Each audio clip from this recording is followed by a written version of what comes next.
It is Monday, February 10.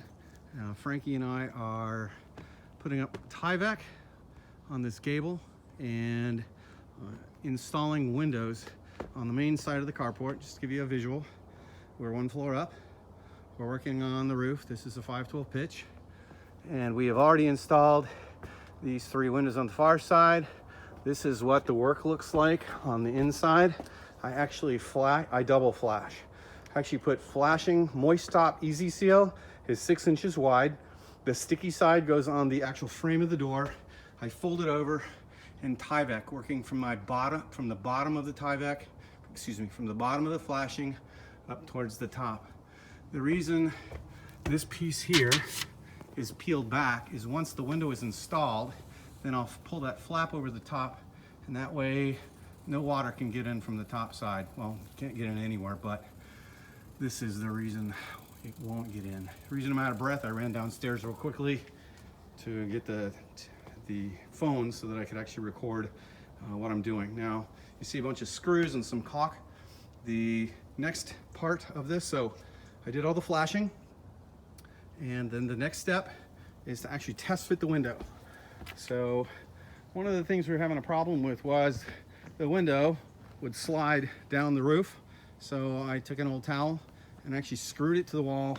I used just a piece of wood and some vice grips at the bottom to hold everything in place, so you can rest the window quite nicely.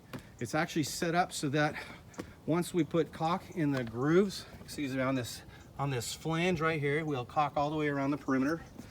And since we've already done a test fit, everything has been shimmed up and screwed down so there isn't any issue at all. Once it's been fit, we can also mark left to right. The green line that we have is where the flanges end up. So if there's a lateral movement from left to right, we'll actually get it centered when we do the installation without having to go back to the inside to see what we need to do. So next step will be putting the caulk in, fitting it back in place.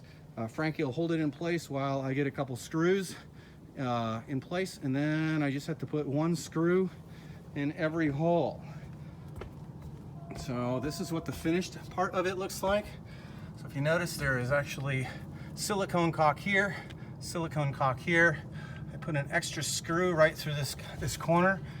Even the instructions say to get caulk behind this flap here, and everything is sealed up.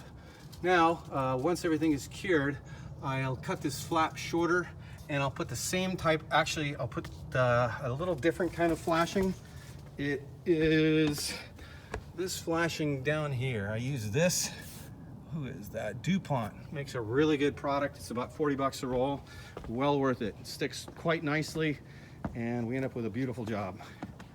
That's it for today.